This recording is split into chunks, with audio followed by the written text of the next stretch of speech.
بد نظری سے بچنے کا طریقہ بتا دیں. سب سے پہلے تو نکاح ہے. نبی صلی اللہ علیہ وسلم نے فرمایا, بخاری مسلم کی حدیث ہے, یا معشر الشباب من استطاع منکم الباءۃ فلیتزوج فإنہ اغض للبصر. اے نوجوانوں, تم میں سے جو نکاح کی استطاعت رکھتا ہے وہ نکاح کر لے, اس لیے کہ یہ نگاہ کو جھکانے کی سب سے زیادہ طاقت نکاح میں ہے. اب حدیث کے الفاظ دیکھو. اغض یہ کمپیریٹیو ڈگری ہے, اس میں نگاہ کو جھکانے والی جتنی چیزیں ہیں ان تمام چیزوں سے کمپیئر کیا جا رہا ہے. نگاہ کو جھکایا جاتا ہے جب انسان تبلیغ میں وقت لگاتا ہے تو بھی نگاہ جھکنے کی صلاحیت پیدا ہوتی ہے. اہل اللہ کے بیانات سنتا ہے تو بھی نگاہ جھکنے کی صلاحیت. اللہ کا خوف, محاسبہ, مراقبہ, یہ تمام ایسی چیزیں ہیں جن سے انسان میں نگاہ کو جھکانے کی صلاحیت پیدا ہوتی ہے. تو آپ صلی اللہ علیہ وسلم نے ان تمام چیزوں سے کمپیئر کیا نکاح کو. فرمائے تمام چیزیں ہیں مگر سب سے زیادہ طاقت نگاہ کو جھکانے کی کس میں ہے؟ شادی میں, نکاح میں. یہ حدیث ہے. اغض کمپیئر کیا جا رہا ہے, جیسے نا گڈ, بیٹر, بیسٹ. بیٹر کا مطلب بیٹر دین فلاں فلاں فلاں. تو تمام چیزوں کو ایک طرف, ان سے زیادہ. تو سب سے زیادہ پاورفل چیز نگاہ کو جھکانے کی کون سی ہے؟ نکاح. نامحرم سے نگاہ جھکانا چاہتے ہو تو نامحرم سے نکاح کر لو. اور لاجیکلی بھی ایسا ہی ہے. بھوک برداشت کرنے کی, بھوک کا سب سے بہترین علاج کھانا کھا لو. حلال پیسوں سے روٹی خرید کے کھا لو.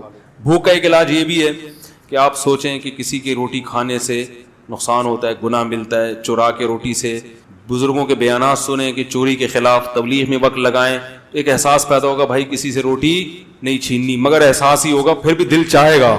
سب سے بہتر حل کیا ہے کہ حلال کماؤ, روٹی خرید کے کھا لو, پیٹ بھر جائے گا. تو تبلیغ والے پھر اگر کوئی دنیا آدمی کہے گا بھی نا کہ حرام روٹی کھاؤ تو بھی آپ نہیں کھاؤ گے, بولو گے یار جب حاجت ہی نہیں ہے. تو نکاح کرنے سے انسان میں حرام کی خواہش یا تو بالکل ختم ہو جاتی ہے یا کم, کیونکہ جب ایک جو باڈی کی ایک ریکوائرمنٹ تھی وہ جائز طریقے سے پوری ہو گئی ہے تو کوئی اتنا فنٹر نہیں ہوتا کہ ہر وقت ایک ہی خواہش اس پہ مسلط رہے. ارے ہر خواہش اللہ نے محدود رکھی ہے نا. اتنا بڑا فنٹر کوئی دنیا میں مرد کا بچہ پیدا نہیں ہوا ٹھیک ہے, کہ اس کی یہ خواہش بھی پوری ہو ہی نہ سکے. ایک حد تک ہے, اس سے آگے نہیں ہے. تو اس لیے شریعت نے جائز کو فوکس کیا ہے کہ حلال میں وسعت پیدا کرو تو حرام میں کی طرف دل چاہے گا ہی نہیں, اور پھر تھوڑا بہت جو چاہے گا تبلیغ میں وقت لگاؤ, وہ اس سے کور ہو جائے گا.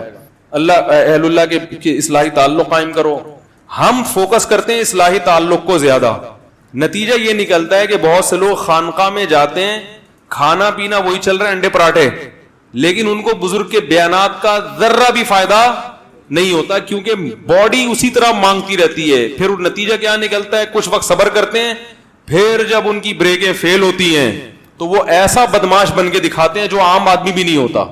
اس لیے کہتے ہیں صوفی جو ہے نا, صوفی یا تو بہت نیک ہوگا, بدماش ہوگا تو بہت ٹائٹ قسم کا بدماش ہوگا. اس میں صوفیوں میں درمیانی ٹائپ کے لوگ نہیں ہوتے.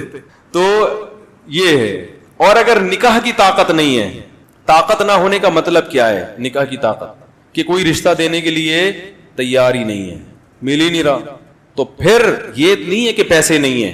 پیسے ہیں اور رشتہ نہیں مل رہا تو بھی نکاح کی طاقت نہیں ہے. پیسے نہیں ہے اور رشتہ مل گیا, لڑکی آپ کی غربت میں آپ کے ساتھ رہنے کے لیے تیار ہو گئی, تو طاقت ہے نکاح کی. کیونکہ نبی نے ایسے صحابی کا نکاح کرایا جن کے پاس ایک لنگوٹی کے سوا کچھ بھی نہیں تھا. ان سے زیادہ غریب تو دنیا میں کوئی گزرا نہیں, لیکن ان کی بیوی راضی ہو گئی تھی کہ چلو اسی غربت میں آپ کے پاس فاقے ہیں تو میں بھی فاقے برداشت کر لوں گی. تو نبی نے ان کو تو نہیں کہا کہ تم میں تو نکاح کی طاقت ہی نہیں ہے. بھائی یہ عورت کا مسئلہ ہے نا, وہ کہہ رہی ہے آپ کی اس تنخواہ میں گزارے کے لیے تیار ہوں, تو جب وہ تیار ہے تو آپ کو کیوں بیچ میں ٹانگ اڑا رہے ہو؟ یار بات ہی نہیں سمجھ میں آ رہی لوگوں کے.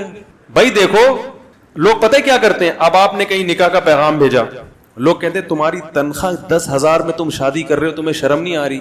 تو بھائی وہ ریجیکٹ کرے لڑکی کہ 10,000 والا مجھے نہیں چاہیے کیونکہ میں 10,000 میں گزارا نہیں کر سکتی. یہ اس کا رائٹ ہے. اگر وہ 10,000 میں ایگری ہے تو پھر اس کا مطلب وہ جب خود راضی ہے تو آپ کو کیوں تکلیف ہو رہی ہے؟ اب آپ یہ کہہ سکتے ہیں کہ وہ کیوں راضی ہوگی, 10,000 میں کون راضی ہوتا ہے؟ بھائی ہو سکتا ہے اس کے ابا کی تنخواہ 5,000 ہو, اس کو پتا ہے کہ میں 5,000 میں جب پاپے کھا رہی ہوں اور کبھی پاپے بھی نہیں ملتے, یہ 10 والا اس سے تو بہرحال بہتر ہے. تو غریب آدمی شادی کرے گا. اسلام میں کہیں بھی غریب کو نہ 1 سے روکا اللہ نے, نہ 4 سے روکا ہے. غربت نکاح میں رکاوٹ ہے ہی نہیں. مرد کے لیے, عورت کی بات نہیں کر رہا, مرد کے لیے رکاوٹ نہیں, عورت کے لیے رکاوٹ ہے. عورت کہہ سکتی ہے بھائی میں نے اپنے ابا کے یہاں ڈیفینس کلفٹن میں نے ٹائم گزارا ہے اور ہمیشہ پیزے برگر کھائے ہیں, تم 10,000 میں کیا سموسے بھی نہیں لا سکتے, تم تو پاپے بھی نہیں کھلا سکتے, تو ٹھیک ہے اس کو رائٹ ہے وہ نہیں کرے, کیونکہ اس کو اپنے لیول کا بندہ چاہیے. مرد کے لیے غربت نکاح میں رکاوٹ نہیں ہے. اگر رکاوٹ ہوتی تو قرآن یہ تھوڑی کہتا کہ نکاح کرا دو, کر لیا کرو, ان یکونوا فقراء یغنیہم اللہ من فضلہ, اگر فقیر ہوگے تو اللہ اپنے فضل سے غنی کر دے گا. اللہ تو یہ کہتا ہے اگر فقیر ہو تو نہیں کرو, پیسے آنے دو پہلے. اسی طرح بخاری کی حدیث ہے باب تزویج المعسر, صحیح بخاری میں, غریب کی شادی. امام بخاری نے دیکھو باب کیسا باندھا ہے, غریب کی شادی. پھر اس میں یہ حدیث ذکر کی ہے کہ ایک صحابی کے پاس ایک ازار تہبند, اوپر کی قمیض بنیان بھی نہیں ہے, صرف تہبند باندھ کے بیٹھے ہوئے ہیں, ان کی شادی کرائی نبی نے. ان کے پاس مہر کے لیے ایک انگوٹھی بھی نہیں تھی, لوہے کی انگوٹھی بھی نہیں تھی مہر کے لیے, ان کے پاس کچھ بھی نہیں تھا. مگر عورت جب راضی ہے تو وہ اس لیے راضی ہو گئی ہوگی, اس نے کہا ابھی تو میرے پاس کچھ بھی نہیں ہے تو کم از کم ایک کمانے والا میاں تو مل جائے گا نا بھائی. جیسے یہ کچھ بھی نہیں ہے لیکن پھر بھی زندہ ہے نا, اس کا مطلب کچھ نہ کچھ تو کما کے کھا لیتے ہوں گے نا, کبھی فاقہ کبھی کھا لیا, تو ہم بھی اسی طرح لائف گزاریں گے. اس حالت سے تو بہتر ہوگی جو اب گزر رہی ہے. او بھائی کیا ہو گیا, تو یاد رکھو آپ کی تنخواہ کم ہے تو بھی آپ شادی کریں, زیادہ ہے تو بھی. زیادہ ہونے کا فائدہ کیا ہوگا, مالدار لڑکیاں کی آپ کے نکاح کی پیشکش قبول کریں گی. آمدن کم ہونے کا نقصان کیا ہوگا, مالدار رشتے نہیں ملیں گے, ہاں اپنے سے غریب مل جائیں گے. تو اصول تو یہی ہے کہ جیسے خود ہو اسی حساب سے. آپ کی تنخواہ 10,000 ہے تو 10 لاکھ والے کو پیغام کیوں بھیج رہے ہو, شرم نہیں آتی معذرت کے ساتھ. تو جو آدمی کہہ رہا ہے میری تنخواہ کم ہے اس لیے میری شادی نہیں ہوتی, تو جھوٹ بول رہا ہے. آپ کی تنخواہ کم ہے اس لیے آپ کی شادی آپ کی تنخواہ زیادہ والوں سے نہیں ہوتی, کم والوں سے ہو جائے گی. نہیں آ رہی ہے سمجھ میں الحمدللہ.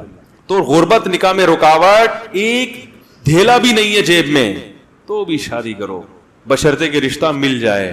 آپ ٹرائی کرتے رہیں.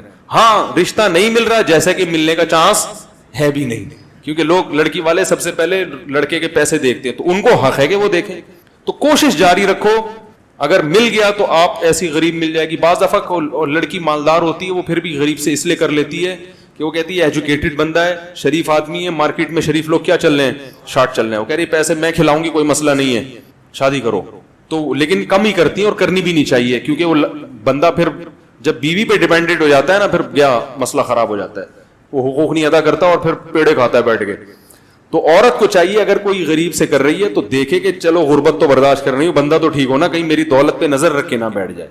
تو اگر اس کو یہ اطمینان, جیسے حضرت خدیجہ مالدار تھی, پیسہ تھا, محمد صلی اللہ علیہ وسلم مسکین تھے, مگر حضرت خدیجہ نے پھر بھی نبی سے کی, ان کو پتا تھا کہ لالچی معاذ اللہ نہیں ہے, تو کر لی. ان کا بھائی شریف آدمی ہونا چاہیے, ایماندار ہونا چاہیے, تو انہوں نے کر لی اور نبی نے بھی کر لی. نبی کی تو غربت دور ہوئی حضرت خدیجہ سے نکاح کر کے. نہیں آ رہی ہے الحمدللہ. یہ تکیہ کلام بن چکا ہے, کوشش کر رہا ہوں نکالوں اس کو, تو اس کا اپوزٹ لفظ جب زبان پہ لاؤں گا تو نکلے گا. آ رہی ہے سمجھ میں الحمدللہ, ٹھیک ہے. تو جتنے غریب غربا یہاں بیٹھے ہوئے ہیں گھبرائیں مت. ہاں اگر کوئی لفٹ ہی نہیں کرا رہا آپ کو لڑکی والوں میں سے نہیں ہے, تو پھر اس کا مطلب ہے آپ میں نکاح کی طاقت نہیں ہے. پھر حدیث کا اگلا جملہ ہے فَإِن لَمْ وَمَن لَمْ يَسْتَطِعْ فَعَلَيْهِ بِالصَّوْمِ, جس میں استطاعت نہیں ہے, کیا مطلب جس کو رشتہ نہیں مل رہا اپنے حساب سے, تو وہ کثرت سے روزے رکھے, 2-4 نہیں, کثرت سے روزے. کیا مطلب, آپ میں اللہ نے ایک خواہش رکھی ہے, طاقت رکھی ہے, تو اس طاقت کی وجہ سے آپ کا نکاح کا دل چاہتا ہے, تو وہ اس طاقت کو جائز استعمال کرو. وہ رکھی اس لیے, نہیں مل رہا تو طاقت ختم کرو جسم کی. اور وہ کیسے ختم ہوگی, روزے سے. نہیں آ رہی ہے الحمدللہ, آ رہی ہے بات سمجھ میں. وہ کس طرح ختم ہوگی, روزے سے. آپ کہہ سکتے ہیں روزے کے علاوہ کچھ اور طریقے سے ہم اپنے آپ کو کمزور کر لیں, ایسا نہیں ہے, اس سے فائدہ نہیں ہوگا. کیونکہ گناہ سے بچنے کے لیے, جو گناہ سے مراد یہ والی شہوانی گناہ, ان سے بچنے کے لیے 2 چیزیں چاہیے. جسمانی طاقت کمزور ہو, روحانی طاقت مضبوط ہو. آپ کوئی ڈاکٹر سے دوا لے کے اپنی خواہشات کو کم تو کر سکتے ہیں, جسمانی طاقت تو کم ہوگی, شہوت تو کم ہوگی, روحانی طاقت دوا کھانے سے نہیں بڑھتی. روزے میں جب آپ کھانا پینا چھوڑیں گے اور مسلسل روزے رکھیں گے تو جسمانی طاقت ہوگی کم, اور روزہ چونکہ عبادت ہے اس سے روحانی طاقت نہیں آ رہی بات؟ آ رہی ہے سمجھ، آ رہی ہے بات سمجھ میں. روحانی طاقت کیا ہو جائے گی؟ بڑھ جائے گی. تو آدھا کام سے بات نہیں بنے گی. تو اس لیے روزے کا کوئی آلٹرنیٹ، روزے میں ایک انسان کو خود ہی احساس ہوتا ہے، اور 2-3 روزے نہیں، اعلیٰ ضرر کے لیے آتا ہے عربی میں علیہ بس، کیونکہ 2-4 روزے سے تو اور خواہش بڑھتی ہے. کثرت سے روزے رکھے. ایک اہل حدیث تھے وزیر آباد میں، میرے دوست تھے، بڑے زبردست گپ شپ تھی ان سے میری. وہ ایک دن میں ان کا تھوڑا دیر مذاق بھی اڑاتا تھا، کیونکہ ہمارا بھی اڑاتے تھے. وہ کبھی کبھی حنفیوں پہ طنز ہلکا پھلکا تو چلتا ہے، تو میں بھی تھوڑا سا چٹکلا سنا دیتا تھا ان کو. ایک دن وہ میرے پاس آئے، وہ کہنے لگے کہ مفتی صاحب میں جوان آپ تھے بڑے لال ٹماٹر کی طرح سرخ، کہ یار میں بڑا مسئلہ ہے، میں بازار میں بیٹھتا ہوں، میں شادی شدہ ہوں، میری بچیاں بڑی ہو گئیں، مگر یار میں اتنی مختلف ڈیزائن کی عورتیں آتی ہیں، میری نظر نہیں جھکتی، بڑا مسئلہ ہو گیا، میں کیا کروں؟ میں نے کہا قرآن حدیث کی روشنی میں بتاؤں؟ وہ ہر وقت کہتے ہیں نا قرآن حدیث میں، قرآن بتاؤں؟ کہہ رہے ہاں بتائیں. میں نے کہا حدیث میں آتا ہے، قرآن میں بھی آتا ہے نکاح کرو، ٹھیک ہے نا، اور حدیث میں بھی آتا ہے کہ اغض للبصر، جو نکاح ہے نکاح کو جھکانے کی سب سے زیادہ طاقت. تو میں نے کہا شادی کر لو ایک اور. کہنے لگا ابے یار یہ نہیں ہو بھائی، یہ بڑا مسئلہ ہو گیا بھائی مفتی صاحب، یہ کیسے میری بیوی مارے گی وہ فلانا. میں نے کہا قرآن حدیث کی روشنی میں بتا رہا ہوں. وہ ہر وقت میرے سامنے کہتے قرآن حدیث قرآن حدیث. میں نے کہا قرآن حدیث. کہہ رہے ہیں وہ تو ٹھیک ہے لیکن کچھ اور حل بتاؤ یار. میں نے کہا قرآن حدیث کی روشنی میں بھائی. کہہ رہے نہیں یار مفتی صاحب مذاق نہیں کر. میں نے کہا سیریس ہوں بھائی، مذاق نہیں کر رہا. تو کہہ رہے ہیں، میں نے کہا اچھا چلو یہ والا نہیں سمجھ میں آ رہا. کہہ رہے نہیں دوسری کون کرے گا، پٹوں گا سالے پیٹیں گے پڑ گے، بیوی مارے گی، روٹی بند کراؤ گے. وہ ان کے الفاظ ہیں. کہہ رہے مجھ سے آپ گھر میں روٹی بند کراؤ گے. میں نے کہا چلو ایک اور آپشن ہے. حدیث اگلا قرآن حدیث میں آتا ہے کہ جس میں نکاح کی طاقت نہیں ہے، جیسے کہ آپ نہیں افورڈ کر پا رہے، آپ کو پتا ہے بہت بری طرح پٹوں گا میں، سالے پکڑ کے ماریں گے، تو پھر کثرت سے روزے رکھو. روزے نہیں علیہ ضرر، کثرت سے روزے. میں نے کہا یہ جو لال ٹماٹر بنے ہوئے ہو نا کھا کھا کے، یہ چہرے تھوڑا سا مرجھا جائے گا اور باریک ہو جاؤ گے روزے رکھ رکھ کے. تو یہ جو کرنٹ بھرا ہوا ہے نا، یہ اتنی زور سے نہیں جھٹکے مارے گا جتنے ابھی کرنٹ لگ رہا ہے آپ کو. جہاں دیکھتے ہو ایک دم دل چاہتا ہے، یہ کم ہو جائے گا. کہہ رہے ہاں چلو یہ رکھتا ہوں. کہہ رہے کتنے روزے رکھوں؟ میں نے کہا کثرت سے رکھ لو 40 قرآن حدیث کی روشنی میں. بار بار میں کہہ رہا تھا، میں نے کہا قرآن حدیث کی روشنی میں کثرت سے روزے کتنے ہوتے ہیں؟ 40. میں نے کہا 40 رکھ لو. کہہ رہے پھر کیا ہوگا؟ میں نے کہا پھر یہ ہوگا کہ 40 روزے رکھنے کے بعد آپ باریک ہو جاؤ گے، دبلے پتلے ہو جاؤ گے. تو پھر جب آپ دوبارہ کھانا شروع کرو گے تو پہلے سے زیادہ مستنڈے ہو جاؤ گے آپ. کیونکہ جب اس طرح نتھر جاتا ہے نا جسم، بھائی سارا کولیسٹرول نکل گیا، چربی پگھل گئی، اب جب کھاؤ گے تو نئے سرے سے طاقت آئے گی، پہلے سے زیادہ پاورفل ہو جاؤ گے. کہہ رہے یار پھر کیا ہوگا؟ میں نے کہا پھر دوبارہ 40 روزے. کہہ رہے یہ کیا؟ میں نے کہا قیامت تک کا پیکیج ہے یہ. کہہ رہے یار یہ کوئی حل تو نہ ہوا. میں نے کہا واقعی حل نہیں ہے. یہ حدیث میں حل ان لوگوں کے لیے ہے جو نکاح کی تلاش میں ہو، جب تک رشتہ نہ ملے روزہ رکھ کے گزارا کریں. جس کا ارادہ ہی نہیں ہے اس کے لیے یہ پیکیج نہیں ہے. بہت مشکل ہے. میں نے کہا قرآن حدیث کی روشنی میں تو یہی ہے بھائی. کہہ رہے یار یہ تو بڑا مسئلہ ہے، یہ تو بڑا مسئلہ ہے. میں نے کہا پھر یہی ہے کہ یہ بھی نہیں ہوتا. تو کیونکہ روزے کب تک رکھے گا بھائی؟ یہ تو روزہ اس کے لیے ہے کہ رشتے بھی تلاش کرتے رہو اور روزہ بھی. جب رشتہ مل جائے تو روزے رکھنا چھوڑ دو. تو کہہ رہے یار میں نے کہا پھر بس صبر کرو اور کوئی حل نہیں ہے. آخرت کو سوچو، گناہ ملے گا. قرآن حدیث کی روشنی میں جو حل تھا وہ میں نے بتا دیا. بد نظری سے بچنے کا طریقہ ہو گیا. ٹھیک ہے. باقی یہ کہ بھائی نکاح کی استطاعت نہیں ہے، روزے رکھو، وہ بھی نہیں ہو رہا، تو پھر یہی ہے کہ چند اور چیزیں ہیں جو تجربے سے ہیں. ان کا اتنی مضبوط تو نہیں ہے جو حدیث میں ہے. ظاہر ہے جو حدیث میں علاج ہے اس کا تو کوئی متبادل ہو ہی نہیں سکتا. تو پھر میں لڑکوں سے کہتا ہوں کہ اپنے آپ کو مصروف رکھو. یہ باڈی کی ریکوائرمنٹ ہے نا، یہ گناہ، تو باڈی کو کھپا دو کسی جائز کام میں. جم جایا کرو، اپنی انرجی کو یوٹیلائز کرو. کہاں؟ ایکسرسائز میں، جم میں. اور روحانی ترقی کے لیے تبلیغ میں جاؤ اور بزرگوں سے اصلاحی تعلق. ادھر سے ان کے بیانات بھی سنو. اللہ کا خوف پیدا ہوگا، آخرت کا خوف پیدا ہوگا. پتہ چلے گا نظر اٹھانے کا گناہ ہے، اس سے انسان کی آنکھیں گندی ہو جاتی ہیں، دل کا سکون خراب ہوتا ہے. اس سے فائدہ ہوگا انشاءاللہ. اور پھر اپنے جب اچھے مثبت کاموں میں، ایکسرسائز میں اپنے آپ کو گھلاؤ گے تو ٹائم ہی نہیں بچے گا. اتنے تھکے ہوئے آؤ گے کہ رات کو آتے ہی سو جاؤ گے. تو جب یہ پازیٹیو ایکٹیویٹیز میں انسان پڑتا ہے تو نیگیٹو خود بخود ختم. اور لڑکیوں کو کوشش کرو کہ ہاں، اور آخری حل یہ کہ کبھی بد نظری ہو تو جرمانہ متعین کرو کسی عورت کو دیکھنے کا دل چاہ رہا ہے اور آپ نے دیکھ لیا, 100 روپے نکال کے اسی وقت صدقہ کر دیے. ہر آدمی اپنی آمدن کے حساب سے, ٹھیک ہے نا, 1 کروڑ روپے آمدن ہے, 1 لاکھ روپے نکال کے, کروڑ والے کے لیے لاکھ کی کوئی حیثیت نہیں ہے, ٹھیک ہے نا, چلو لاکھ نہیں کرتے 10,000 کر دو. جس کی کروڑ آمدن ہے, بھائی جب بد نظر اتنا جرمانہ رکھو جو افورڈ کر سکو, سمجھ میں آ رہی ہے بات. تو دن میں 10 دفعہ بد نظری ہو رہی ہے تو 10 دفعہ 100 روپے, 1000 روپے ایک دن ہوں گے. اگلے دن کہے گا آدمی 1000 نہیں 500 پہ آ رہا ہوں بھائی, میں 500 افورڈ کر پا رہا ہوں, 1000 نہیں. تو 5 بد نظریاں چھوڑے گا نا, اگلے دن کہے گا یار 500 بھی 2-4 دن تو ٹھیک ہے, پورے مہینے تو 30,000 روپے اچھا خاصا ہے. تو ختم نہ بھی ہو کم انشاءاللہ ہو جائے گی. بہت اہم بات ہے یہ جو اب بتا رہا ہوں, ختم نہ بھی ہو کم ہو جائے گی. اور ایک گریوی میں فائدہ ہوگا, ختم نہ بھی ہو تو گناہ کے ساتھ نیکیوں کا پلڑا بھی. ارے جب قیامت کے دن آئے گا, اتنی انٹیوں کو جھانکا تاکا ہے اس نے, تو اتنے پیسے صدقہ کیے ہیں, یہ دوسرے پلڑے میں. جب گناہ ہوں گے تو نیکیاں بھی تو پلڑے میں آئیں گی نا.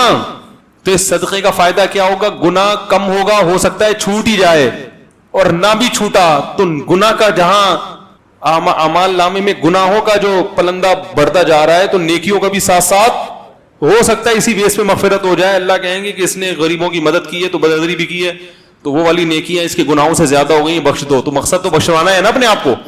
کیا خیال ہے بھائی؟ تو پھر یہ نہیں کہ جان جان کر دیکھو, ایک دفعہ دیکھا 100 روپے ہیں کہ چلو نیکی بھی ہو رہی ہے, بخش تو جائیں گے نا. دوبارہ دیکھا 50 روپے, 500 روپے. یہ جائز نہیں ہے, کیونکہ قیامت کے دن نیکیاں اور برائیاں گینی نہیں جائیں گی, تولی جائیں گی. تو اللہ کو کوئی ایک گناہ بعض دفعہ اتنا ناپسند ہوتا ہے کہ وہ اس کا وہ گناہ تو ایک ہوتا ہے مگر وزن میں وہ بہت زیادہ بھاری ہوتا ہے. تو اس لیے گناہ سے اپنے آپ کو بہرحال بچانا ہی ہے. تو یہاں بھی وَاتَّبَعُوا مَا تَتْلُو الشَّيَاطِينُ, یہ آیتیں اس وقت تک سمجھ میں نہیں آئیں گی جب تک کہ پورا واقعہ نہ ہو. تو حضرت سلیمان علیہ السلام کے دور میں اللہ تعالیٰ نے بابل شہر میں 2 فرشتے اتارے تھے لوگوں کو جادو سکھانے کے لیے. ان کا مقصد یہ تھا کہ جب بھی نبی آتے تھے تو ظاہر معجزے ہوتے تھے ان کے پاس, تو بہت سے لوگ کنفیوز ہوتے تھے کہ بھئی جادو میں اور معجزے میں کیا فرق ہے, کیونکہ جادوگر بھی کرتب دکھاتے ہیں. آپ نے دیکھا ہوگا جو میجک شو یوٹیوب پر ہے نا, ٹانگیں کاٹ کے الگ کر دی, بعد میں ٹانگیں آپس میں جوڑ دی. لوگ کہتے ہیں واہ واہ بھائی, یہ نظر کا دھوکہ ہوتا ہے, حقیقت نہیں ہوتی. لیکن عام آدمی کو تو نہیں پتا چلے گا نا کہ حقیقت کیا ہے اور نظر کا دھوکہ کیا ہے. تو اب اللہ تعالیٰ نے ان لوگوں, اب جو انبیاء جب آتے ہیں تو وہ جادو نہیں ہوتا, وہ معجزہ ہوتا ہے. وہ حقیقت میں, وہ اگر ٹانگیں کٹ رہی ہوں گی نا, حقیقت میں کٹ رہی ہوں گی, جوڑ رہی ہوں گی تو حقیقت میں جوڑ رہی ہوں گی. تو پبلک کنفیوز ہو سکتی تھی کہ بھئی یہ جادو کیا ہے اور معجزہ کیا ہے. تو اللہ تعالیٰ نے بنی اسرائیل پر یہ رحم کیا کہ جادو اور معجزے کا فرق بتانے کے لیے فرشتے نازل کیے, وہ فرشتے تاکہ انسانوں کو جادو سکھائیں. اور ان فرشتوں نے ان کو بتا دیا کہ یہ جادو ہم تمہیں سکھا رہے ہیں, اس سے غلط استعمال مت کرنا, ہم ایک آزمائش ہیں. آزمائش کا مطلب جب ایک چیز دی جاتی ہے تو اس میں تمہاری آزمائش ہے کہ تم اس کو صحیح استعمال کرتے ہو یا غلط. صحیح استعمال کیا ہے کہ جب نبی معجزہ لے کر آئیں گے تو تمہیں پتہ چل جائے گا فوراً کہ یہ جادو نہیں ہے بلکہ یہ کیا ہے, معجزہ ہے, لہذا اس نبی پر ایمان لے کر آؤ. اور جب کوئی جادو, کوئی شعبدے بازیاں دکھائے گا تو تمہیں پتہ چل جائے گا یہ ڈرامے باز آدمی ہے, یہ پیغمبر نہیں ہو سکتا. تو یہ ہے اصل. اچھا, جادو کے بارے میں سورہ فلق اور سورہ ناس کی تفسیر میں نے پوری تفصیل ڈیٹیل سے بیان کی ہے کہ جادو سے حقیقت چینج نہیں ہوتی کسی چیز کی. ہمارے ہی بعض علماء ہندوستان کے بر صغیر کے بہت بڑی چوٹی کے علماء وہ اس کے قائل ہیں کہ جادو سے ایک چیز کی حقیقت بھی چینج ہو سکتی. مثال کے طور پر جادوگر اپنے جادو کے زور سے انسان کو گدھا بنا سکتا ہے, جیسے کہ عبداللہ ابن عبد السلام رضی اللہ تعالیٰ عنہ, وہ یہودی سے مسلمان ہوئے تھے. انہوں نے فرمایا کہ مجھے نبی صلی اللہ علیہ وسلم نے کچھ ایسے کلمات سکھائے ہیں کہ اگر میں وہ کلمات نہ پڑھتا تو یہودی نہ مجھے گدھا بنا دیتے. تو اس سے علماء نے استدلال کیا ہے کہ جادو کے ذریعے انسان کو ماہیت چینج کرنا بھی ممکن ہے. لیکن جو دوسرے دلائل کو اگر آپ دیکھیں بہت ڈیٹیل سے قرآن و سنت کے, تو اس سے پتہ چلتا ہے کہ حقیقت میں یہ ممکن نہیں ہے, یہ صرف نظر کے دھوکے کی حد تک ممکن ہے. تو اس پر پوری ڈیٹیل میں نے سورہ فلق اور سورہ ناس میں تفصیل سے بیان کی تھی, اور اس پر میرا یوٹیوب پہ آپ کو الگ سے کلپ بھی مل جائے گا کہ جادو کی حقیقت کیا ہے. کہ جادو سے کوئی چیز چینج نہیں ہو سکتی, صرف نظر کا دھوکہ ہے. البتہ جادو کی ایک قسم ایسی ہے جس میں جنات سے کام لیا جاتا ہے, اس میں بھی حقیقت چینج نہیں ہوتی, لیکن جنات کچھ فسادات پھیلا دیتے ہیں, دلوں میں وسوسے ڈال دیتے ہیں. وہ پوری ڈیٹیل آپ کو اس میں مل جائے گی, سورہ فلق سورہ ناس کی جو میں نے انہی ایپیسوڈز میں تفسیر ریکارڈ کروائی ہے وہاں پہ, یا یوٹیوب پہ الگ سے اس پہ آپ کو میرے بیانات مل جائیں گے, تو اس کی ڈیٹیل آپ وہاں اچھی طرح سے دیکھ سکتے ہیں. تو خلاصہ اس کا یہی ہے کہ جادوگر سوائے شعبد بازیوں کے اور کچھ بھی نہیں ہے, جبکہ پیغمبر جو کام کرتے ہیں وہ حقیقی ہوتا ہے. اس کی میں بس ایک آیت میں دلیل کے طور پہ پیش کروں گا. قرآن مجید میں اللہ تعالیٰ کا ارشاد ہے کہ جادوگروں نے جب رسیوں کو ڈالا حضرت موسیٰ علیہ السلام کے مقابلے میں, تو قرآن کے الفاظ ہیں وَجَاءُوا بِسِحْرٍ عَظِيمٍ, بہت بڑا جادو کیا انہوں نے. لیکن اس بہت بڑے جادو کا اثر کیا تھا؟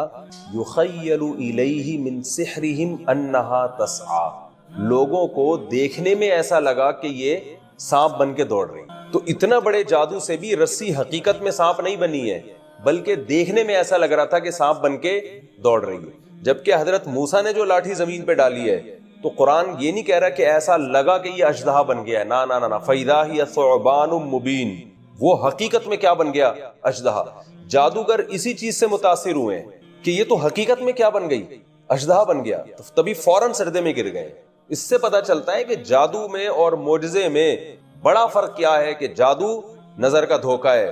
تو جادوگر سمجھتے تھے کہ یہ نظر کا دھوکہ نہیں دیا جا رہا, نظر کا دھوکہ تو ہم اپنے ٹرک کے ذریعے دے رہے ہیں نا, تو یہ نظر کا دھوکہ نہیں ہے بلکہ یہ حقیقت ہے. تو حقیقت تو ہو نہیں سکتی, لاٹھی کو سانپ تھوڑی بنایا جا سکتا ہے, کوئی آج تک سائنسدان نہیں بنا سکا, یہ کام ہو ہی نہیں سکتا, ممکن ہی نہیں ہے.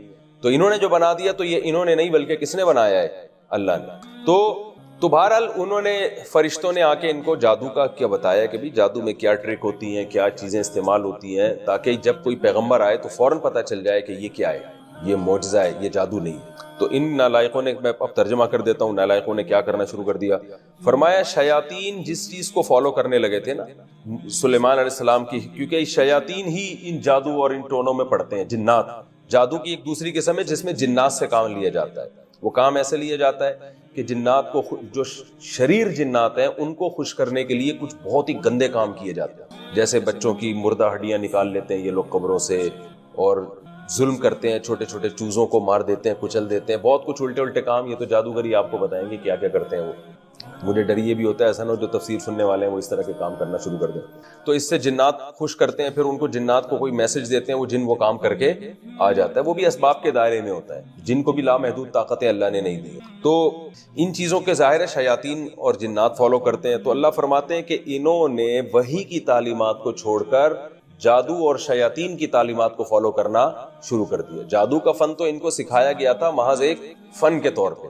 تو اب جو اصل چیز تھی تورات وہ چھوڑ دی, اور پیچھے کس کے پڑ گئے؟ ان چیز کے جو شیاطین اور جنات کا جو کام ہے اس کے پیچھے پڑ گئے. فرمایا وما کفر سلیمان, حالانکہ سلیمان نے کبھی کفر نہیں کیا. یہاں جادو کو کفر سے تعبیر کیا گیا ہے, اس لیے تعبیر کیا گیا ہے کہ قرآن و سنت کی اصطلاح میں کفر دو معنوں میں استعمال ہوتا ہے. ایک کفر اکبر جو حقیقی کفر ہے, اور ایک کفر اصغر. حقیقی کفر کیا ہے؟ اللہ کا انکار کرنا, غیر اللہ سے مدد مانگنا, یہ حقیقی کفر ہے. اور ایک کفر اصغر کیا ہے کہ اللہ کی ناشکری کرنا. جیسے حدیث میں آتا ہے جو نماز چھوڑ دے اس نے کفر کیا. تو یہاں ہم کفر سے کیا مراد لیتے ہیں؟ بھئی ناشکری کی اس نے.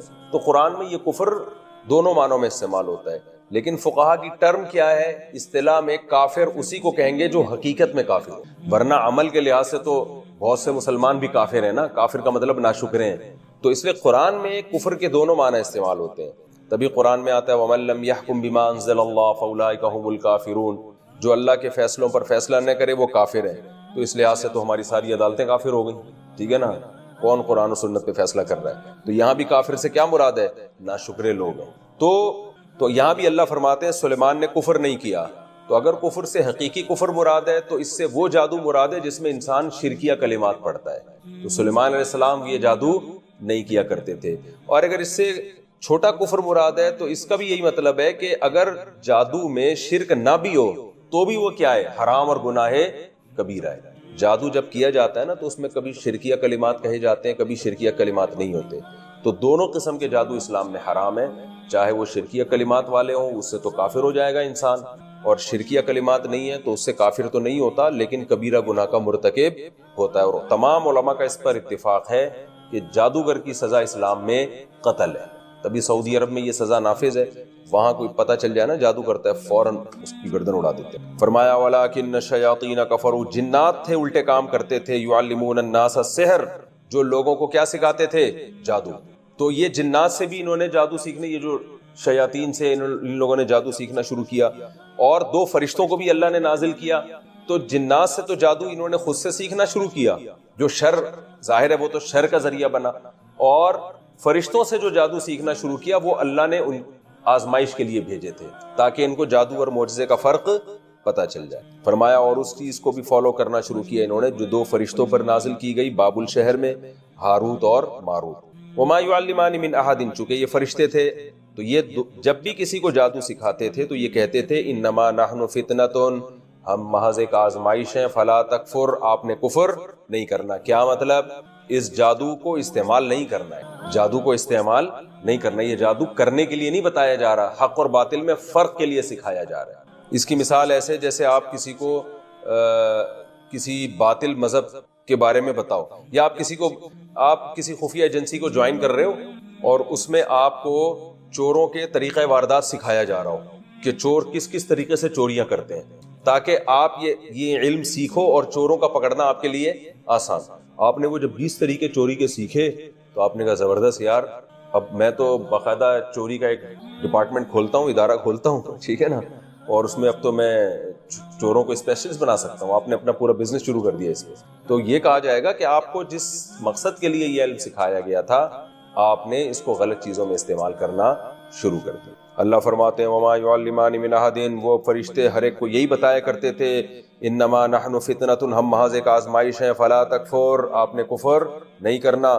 فیتعلمون منہما، ان کم بختوں نے کیا کیا کہ ان فرشتوں سے وہ چیز سیکھنا شروع کر دی ما یفرقون به بین المرء وزوجہ، کہ جس کے ذریعے میاں بیوی میں جدائیاں ڈالی جاتی ہیں. ان کو اب جادو کے طریقے آ گئے تھے تو جادو کے ذریعے سے میاں بیوی میں طلاقیں ڈلوانا. تو فسادی لوگوں کو شادیاں کرانے کا شوق کم ہوتا ہے، طلاقیں ڈلوانے کا شوق زیادہ ہوتا ہے. اب اس سے آپ کو میری فضیلت کا بھی اندازہ ہو گیا ہوگا کہ میں شادی پر بہت تفصیل سے بیان کرتا ہوں. تو اللہ نے طلاق کو برا عمل قرار دیا ہے. اس سے خود بخود پتہ چلتا ہے کہ ایک چیز اگر بری ہے تو اس کی اپوزٹ کیا ہوتی ہے؟ اچھی ہوتی ہے. تو اس سے آپ مجھے بھی شاباش دیں کہ مفتی صاحب ویل ڈن، زبردست، آپ تو لوگ کہتے ہیں شادیاں کرو. تو اللہ فرماتے ہیں ما یفرقون به بین المرء وزوجہ، کہ میاں بیوی کے درمیان جادو کے زور سے جدائیاں ڈالتے تھے. یہ جادو کے زور سے جدائی کیسے ڈالی جا سکتی ہے؟ 2 طرح سے. ایک تو یہ شعبدے بازی کے ذریعے. شعبدے جیسے نظر کے دھوکے ہوتے ہیں نا، جیسے یہ میجک شو آ رہے ہوتے ہیں یوٹیوب میں، نظر کا دھوکا ہوتا ہے نا، ٹانگیں کٹ کے ادھر چلی گئیں پھر دوبارہ جڑ رہی ہیں اور آستین سے کبوتر نکل آیا. تو نظر کا دھوکا کر کے بیوی کو ایسی چیز دکھائی جا سکتی ہے جس سے وہ شوہر کے بارے میں غلط فہمی کا شکار ہو جائے. حالانکہ وہ شوہر نے وہ کام کیا نہیں ہوتا لیکن عورت کو نظر کا دھوکا ہوتا ہے. بھئی ایسا منظر دکھا دیا وہ حقیقت میں نہیں ہے، کچھ کنفیوژن پیدا کر دی. یا بیوی کے بارے میں شوہر کو ایسا منظر دکھا دیا وہ حقیقت میں نہیں ہے لیکن شوہر کو نظر کا دھوکا ہو گیا. کچھ ایسا اس نے سین بنایا کہ اس سے شوہر کے دل میں بیوی کے بارے میں غلط فہمیاں پیدا ہو گئی. یہ بھی طریقہ ہے. دوسرا مسمرزم بھی جادو کی ایک قسم ہے کہ دماغ کو جو ہے نا کیا کر لیتے ہیں، مسمرزم کے ذریعے قابو کر لیتے ہیں، پھر اس دماغ میں اپنی مرضی سے خیالات ڈالے جاتے ہیں. تو اس طرح سے بھی غلط فہمیاں پھیلائی جاتی ہیں. اور تیسرا طریقہ جادو کے ذریعے، جنات کے ذریعے بھی کام لیا جاتا ہے. وہی جو میں نے آپ کو بتایا کہ وہ کچھ جنات کو خوش کرنے کے لیے کچھ الٹے کام کیے جاتے ہیں، پھر ان کو کوئی میسج دیا جاتا ہے، پھر وہ جنات جا کے غلط فہمیاں پھیلانا شروع کر دیتے ہیں. سمجھ رہے ہیں؟ اس لیے میاں بیوی کو چاہیے کہ آپس میں جو ہے نا ایک دوسرے سے بلا وجہ بدگمان نہ ہوا کریں. چھوٹی موٹی چیزوں سے لوگوں کا کام کیا ہوتا ہے؟ لڑوانا ہوتا ہے. تو وہ اپنی ضرورت کو دیکھ کے، بلکہ میں تو لوگوں کو یہ مشورہ دیتا ہوں کہ میاں بیوی کو چاہیے کہ اپنی ازدواجی زندگی میں کسی تیسرے کو گھسنے ہی نہ دیں، کسی کو بھی دخل اندازی کی اجازت نہ دیں، حتیٰ کہ اپنے قریبی ترین رشتہ داروں کو بھی نہیں. تو کامیابی زندگی گزرے گی. آپ نے کسی کو زیادہ لفٹ کرانا شروع کر دی تو خیر کا آج کل غلبہ کم ہے، شر کا غلبہ مارکیٹ میں زیادہ ہے. وہ الٹی باتیں کر کے آپ کے گھروں کو کیا کر دیں گے؟ فساد دلوا دیں. تو اس آیت سے بھی پتہ چلتا ہے کہ یہ کوئی اچھا کام نہیں ہے. اللہ فرماتے ہیں میاں بیوی میں لڑوا دیا کرتے تھے اور طلاقیں دلوا دیا کرتے تھے. وما هم بضارین به من احد الا باذن اللہ. اب ایک اشکال کا جواب ہے کہ اچھا جادوگروں کے پاس اتنی طاقت ہوتی ہے کہ طلاقیں بھی ڈلوا دیتے ہیں.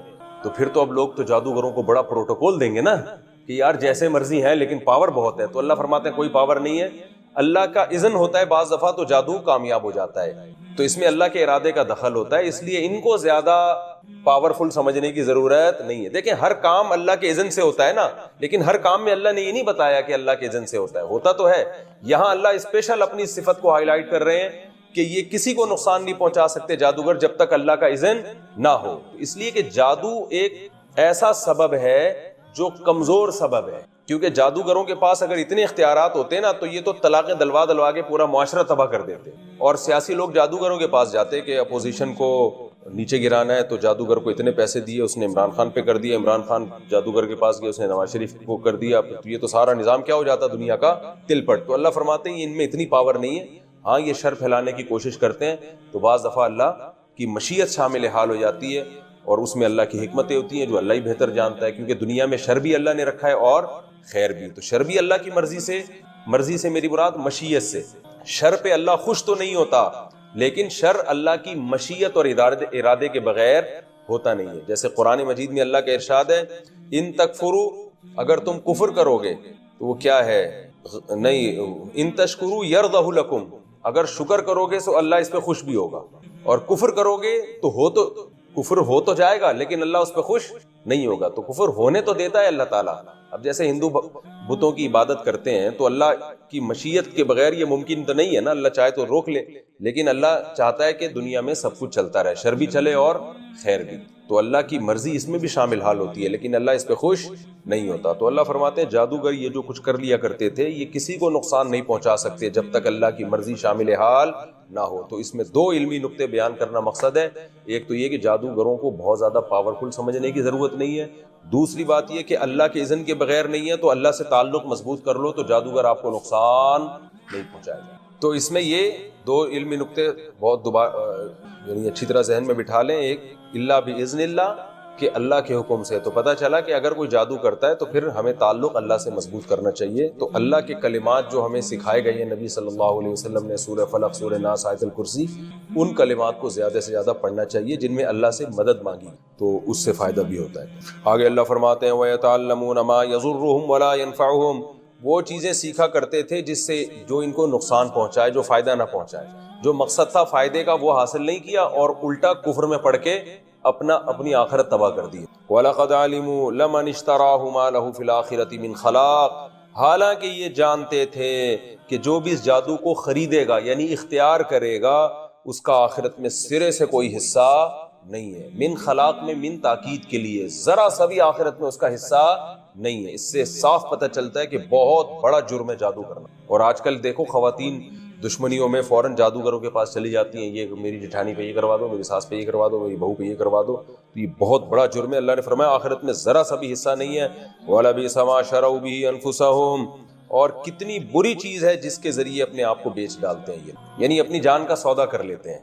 اور لَوْ كَانُوا يَعْلَمُونَ, کاش کہ یہ لوگ جان لیتے. تو خلاصہ آیت کا کیا نکلا, پہلے میں اگلی آیت بھی کمپلیٹ کر لوں.